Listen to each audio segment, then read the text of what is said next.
Hello, I'm Paul Beckwith. This paper called Towards a Cenozoic History of Atmospheric CO2 just came out.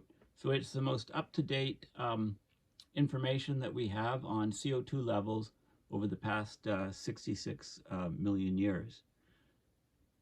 So I'm Paul Beckwith, and in this video I'm going to talk about this recent paper that just came out because it's very important to know what the CO2 levels are through the paleo history back into the deep past, because when we know the CO2 levels and we know the global mean surface temperatures, we can make a connection between how much temperature will rise when we double CO2, for example. So the Earth system sensitivity, we have a good, we can get a good handle on.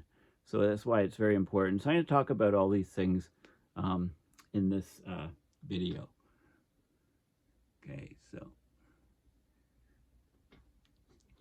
Okay, so basically this article just came out in Science just last week. And the editor's summary is basically the concentration of atmospheric carbon dioxide is, of course, a fundamental driver of climate, but its value is difficult to determine for times older than the roughly 800,000 years for which ice core records are available.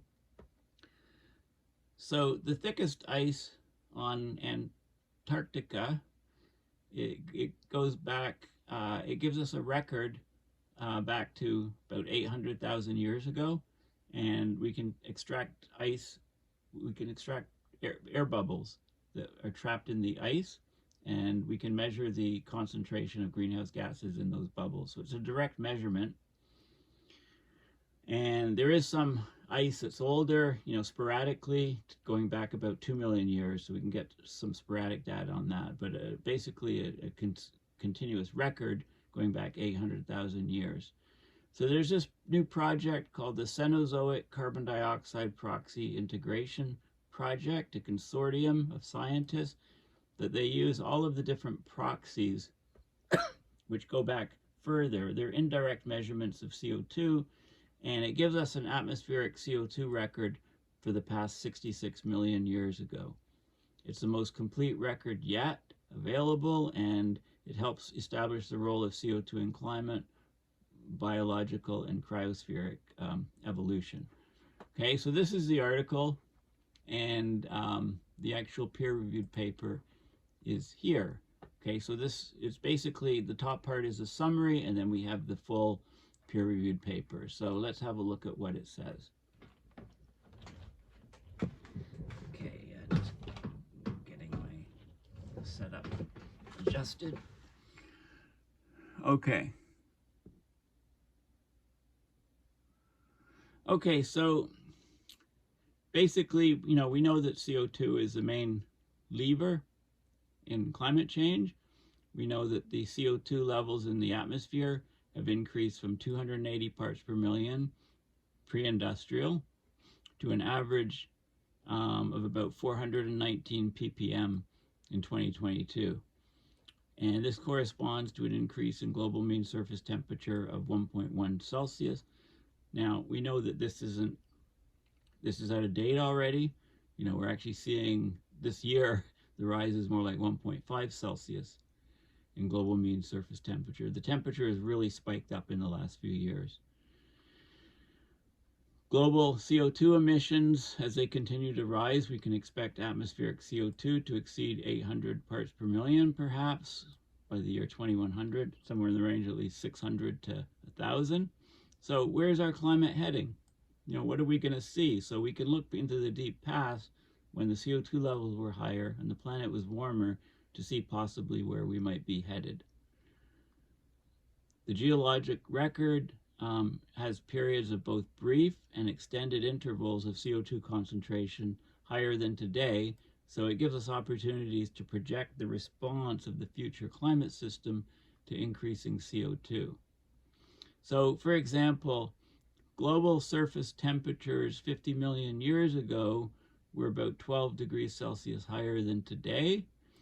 Atmospheric CO2 concentrations we're at about, we're 500 parts per million higher than today. So more than doubled of what than compared to present day values. Okay, so we can see how much the temperature changed in the deep past with CO2 rise. Antarctica and Greenland were free of ice at that time, 51 million years ago. In order to get the CO2 levels back then, we need these paleo proxies, if you like, and paleo temperature. The paleo proxies are basically for paleo CO2 levels and paleo temperature levels, and we get the two of them, then we can get a handle on Earth's on the Earth system sensitivity. But we only have direct measurements of the CO2 from the going back the 800,000 years by the bubbles in the ice core. We need to use these other proxies to go back further. So there's 8 different proxies, and when I talk about the paper in more detail, I'll talk about some of these proxies. 8 different proxies to get CO2 levels to reconstruct the paleo CO2, but there's various underlying assumptions. They've been revised over time. So this is the latest and greatest, bringing a 7-year project. So in a 7-year effort, this big project to document, evaluate, and synthesize published paleo CO2 records from all available archives spanning the past 66 million years. Okay, and they identify the most reliable CO2 proxies and some that are maybe less reliable, and then some that they just throw out because they don't think they're that reliable. Okay, so the results. So here's the main result. This goes back 66 million years before present. So you see the atmospheric CO2 concentration spiking in the Paleocene, Eocene thermal maximum, coming up here to a maximum of about 1,600 parts per million about 51 million years ago, and then dropping from then with some spiking behavior to present. And this is the global temperatures, is the red shading, or the shading, red and blue shading. So this is the warmest period.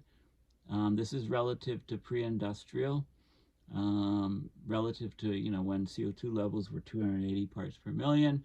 And you can see, a spike of 13.6. It's about 12 degrees higher than today. And you can see some other spikes. And this is an important date because this is when the ice formed. There's no ice in Antarctica and Greenland in these periods. And then the ice formed around Antarctica because the Southern Ocean Gateway was opened up, right? Australia was connected, or rather South America was connected to Antarctica, and you couldn't, like the ocean circulation was totally different. When that opened up, it isolated Antarctica, the ice sheets formed. And the northern hemisphere ice sheets only formed, very, very recently on this scale, over in this sort of time period. Okay, so this shows the relationship between CO2 and global surface temperature, going back 66 million years ago. The early Cenozoic hothouse CO2 concentrations peaked about 1,600 parts per million, 51 million years ago. Near 33.9, we got the onset of continent-wide Antarctic glaciation. The atmospheric CO2 was 720 parts per million.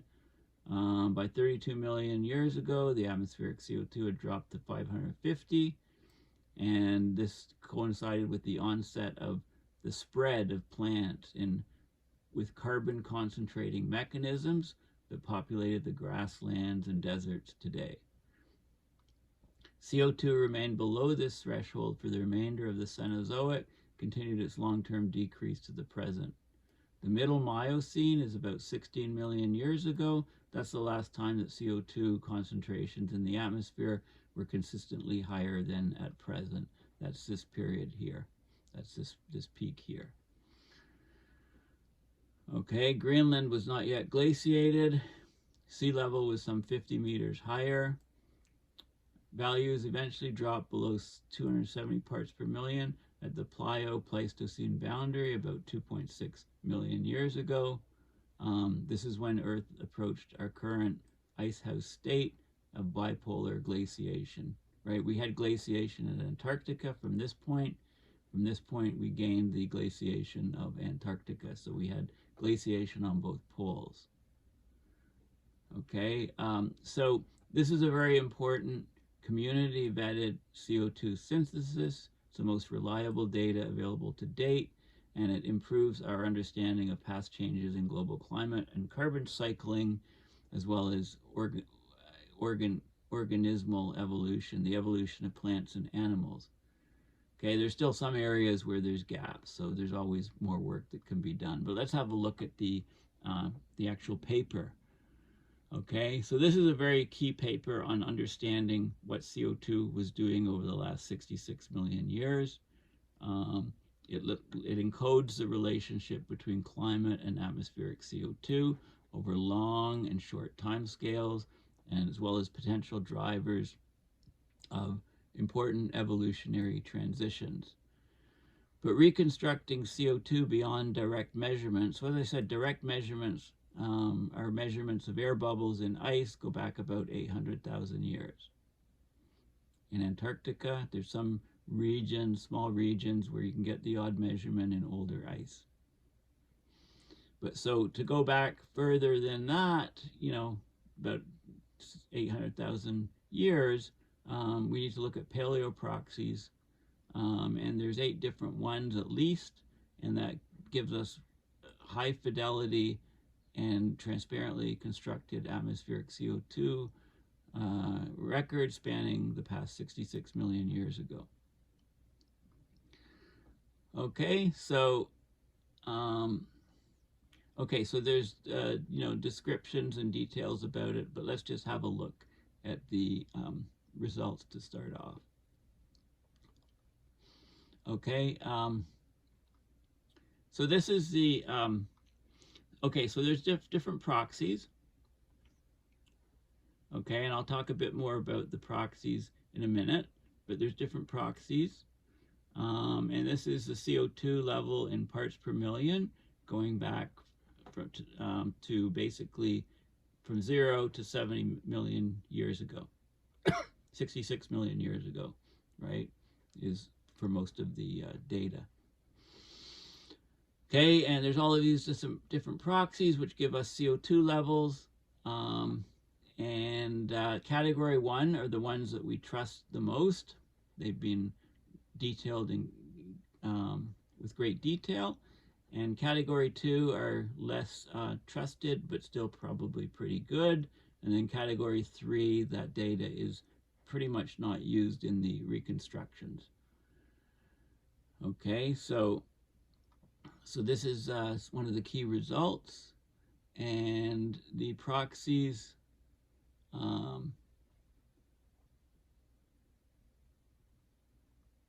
okay. Let's go back here.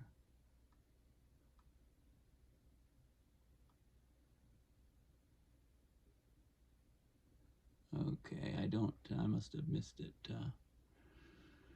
Well, let me tell you what these proxies are. Okay, so category 1, good data. Category 2 in the middle, in the archive, or category 3, we don't use that data. So these are some of the proxies. So paleosols are basically soils, really, really old soils, and they give us an idea as to the CO2 level if we can date the soil.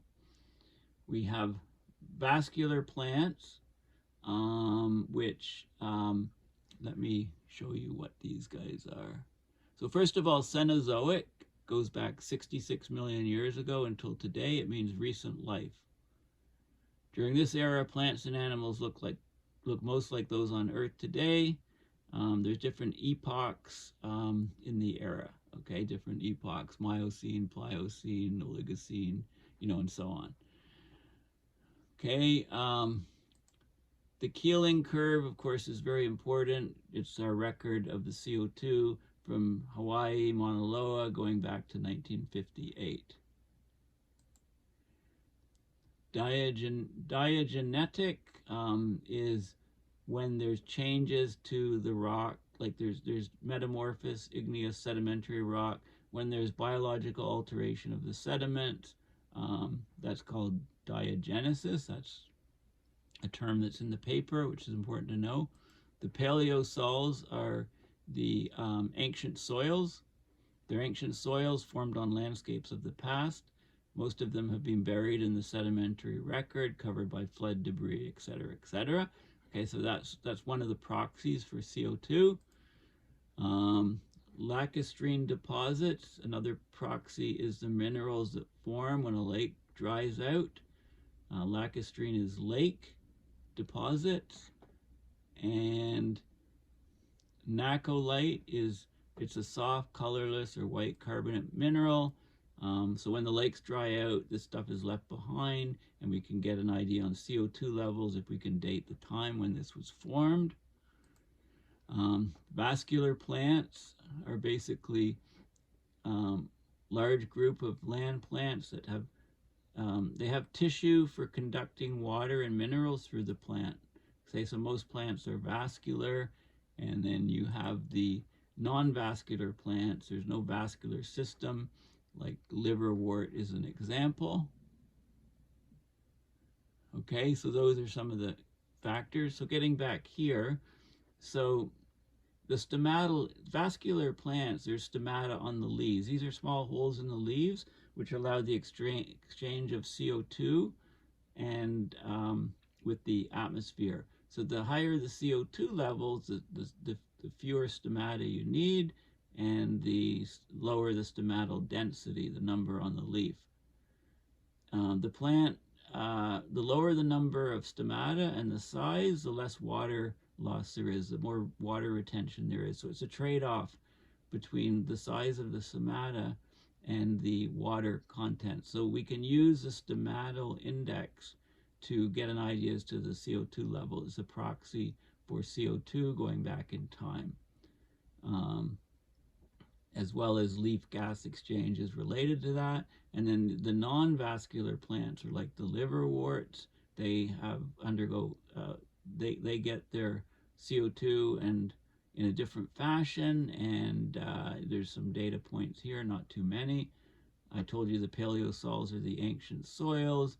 You can measure boron in the ocean, and that relates to the level of CO2 that's dissolved in the ocean by looking at that isotope. So that's another proxy for CO2.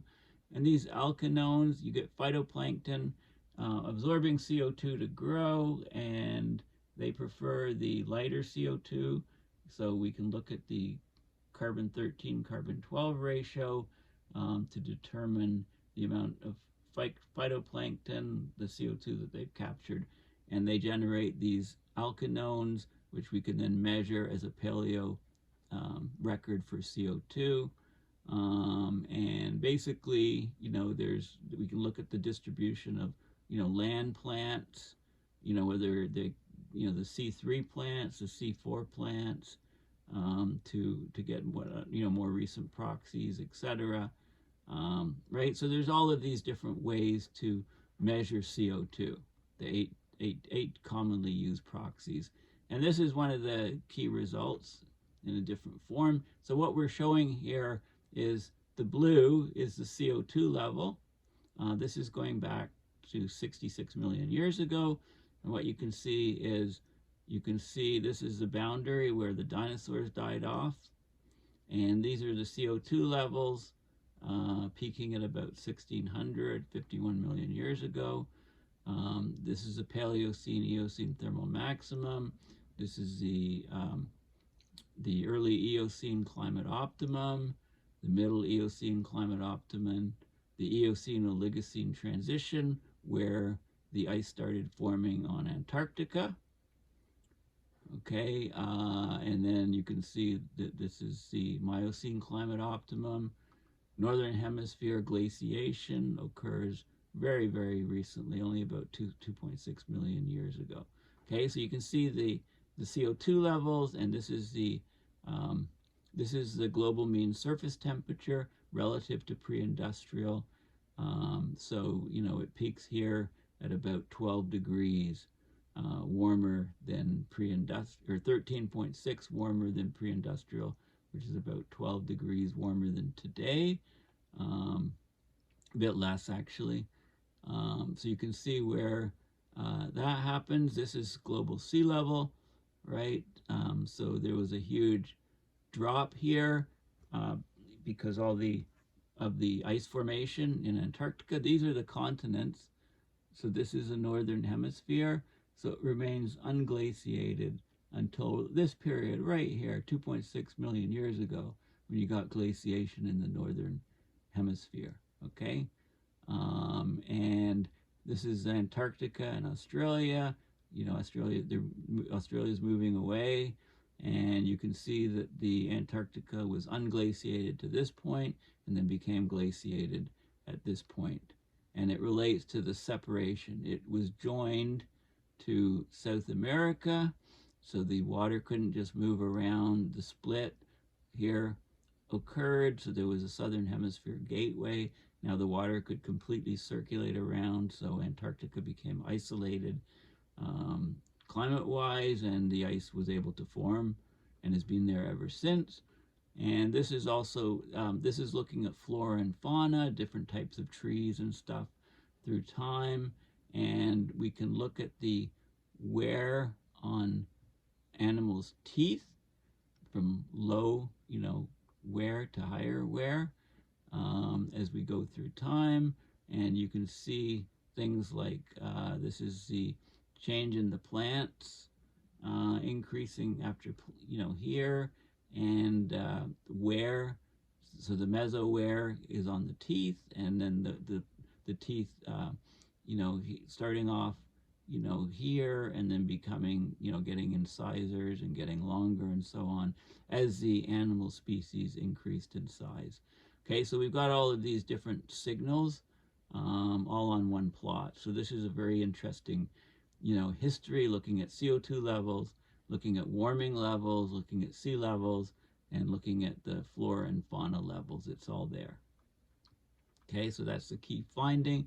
You can then look at the change of, so CO2 doublings relative to pre-industrial and global mean surface temperature.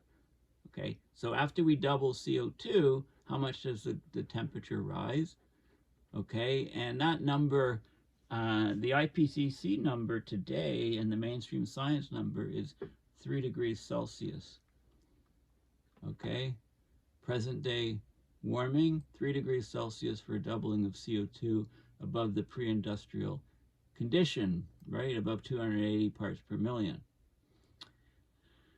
Okay, well, that's wrong according to James Hansen, as I've shown in recent videos when I've talked about his papers. It's more like 4.8 degrees Celsius, plus or minus 1.2. Okay, so it could be as high as 6 Celsius. It could be as low as 3.6 Celsius, but it's certainly much higher than the 3 number. Okay, now this doubling, if you follow this curve, this would be 8 degrees Celsius doubling. If you follow this curve, it would be 5 Celsius doubling. And you can see the slope, you know, this is very close to the 8 degrees, and then it slows down. It's only a few degrees doubling, then it speeds up. So you can see that through the paleo history, because of feedbacks, etc., the doubling has changed. Okay, the doubling used to be much larger. Now, what's interesting, the reason why the mainstream thinks it's 3 degrees is because they have the equilibrium climate sensitivity too low. They think it's 3 because they don't recognize the high impact of the aerosols. And what Hansen is really showing is that with the reduction of aerosols, you know, that's exposing the actual reality, which is much higher doubling, you know, 4.8 as opposed to 3. So, you know, you can have consistency with data with if you have a lower or system sensitivity and a lower effective aerosols. Hansen's clearly showing the effective aerosols is very large and the doubling is much larger. Okay, so this relates directly to that. Okay, and there's more, right? There's a lot of other details in this paper, but I think and I actually also there's a whole appendix which I'm showing here. There's like a 95-page appendix of supplementary materials for this paper, and basically it's all of the details. So for example, the phytoplankton proxy, right? Our current understanding of this proxy and the recent advances. Okay, so this is the phytoplankton proxy, which again is basically, if I go back to the proxies, that's the alkanones proxy. Okay, so that's these blue dots here. There's lots of good data on that. That's the phytoplankton proxy. So the details are in this, are in the summary here. Right, the details of the theory and so on. And it has this for each of the different proxies. So the carbon isotope effect, the boron isotope effect in the water, salinity, you know, there's all kinds of different stuff in here in great detail. This is the boron stuff, I believe. The boron proxies, current understanding of boron proxies. So basically, you know, it has to do with the change in seawater pH. Okay, you know, and accuracy and how it's determined and so on, you know, future directions. So it goes into a lot of the stomatal frequencies, right? The frequency of stomata and the size in leaves, in plants, the stomatal density, the stomatal index, you know, and how it can be the stomatal ratio and how it can be related to CO2, both in the paleo CO2 and modern CO2, different species used, etc., etc. Okay, so all of the details, leaf gas exchange, all the details are in that paper, but I'm not going to go into them right now. Okay, so what's the summary? The summary is that we have a better record of what CO2 levels have been in Earth's atmosphere from present going back 66 million years. We have direct measurements going back 800,000 years from measuring the greenhouse gas concentrations in the air bubbles that are trapped in glacial ice going back 800,000 years on Antarctica, and by the way, it goes back about 120,000 years, 140,000 years in Greenland. And there's some spots in Antarctica where we have ancient ice going to 2 million years, but we don't have those are just a few chunks, so we can, you know what's going on at date that ice and say, okay, measure the bubbles, and we get a couple data points at 2 million years. But we have a continuous record going back through the different layers of the ice, 800,000 years. And then when we're going to go back further, we have to use all of these proxies. And there's 8 different types of proxies, like the stomatal density and size, the boron isotopes, the paleosols, ancient soils, how the plants behave, etc., etc., etc. The alkanones in the ocean from the phytoplankton, so we measure sediments, measure the concentration, and we date it, and then we know the CO2 level from this proxy, right? All of these things, and that gives us this record, and it shows that we kind of peaked at about 1,600 parts per million. Temperature was about 12 degrees warmer than today, about 13.6 warmer than pre-industrial, and it's been dropping pretty much since then. CO2 levels were actually about 480 about 16 million years ago. and then the Miocene Climate Optimum, and then they've started dropping. So, the levels right now are 420 or so. We're rapidly getting up to this sort of level. Sea levels were 50 meters higher, I believe, at this point. Okay, so this gives us a lot of information. Also, the rate of change of CO2 can be related to the rate of temperature change to give us the information on the Earth system sensitivity. And what we're seeing is that in the past, the Earth climate sensitivity or Earth system sensitivity was higher than it is today. It was quite a bit higher in some cases, and that data is best illustrated on this curve.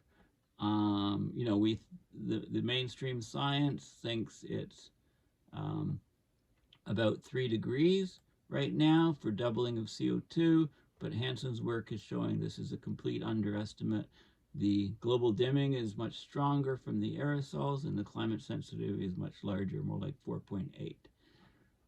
Okay, but in the past, it was, it was as high as 8 degrees Celsius per doubling of CO2, if you follow that dashed line on the data. And this is a very important sort of result showing, because it shows the CO2 change over 66 million years, shows the global mean surface temperature change. It relates some of the big changes to the formation of ice, both on Antarctica at this point, about 33.9 million years ago, the Eocene Oligocene transformation, transition, and then the ice only formed in the northern hemisphere, in the Arctic, about much more recent, 2.7 million years ago or something like that. Okay, so you can see it, the arrow's pointing to this. This is a point, very, very recent time, since we haven't had glaciation in the Arctic for that long compared to the Antarctic. And you can see that the flora changing, the plants changing, the animals getting larger, teeth changing. Use those as also records and fit them on the general time frame. Okay, so it's a very key paper, very interesting paper, and gives us more information about our planet. So thanks for listening. Please consider donating to my PayPal to support my research and videos. Thanks again, and bye for now.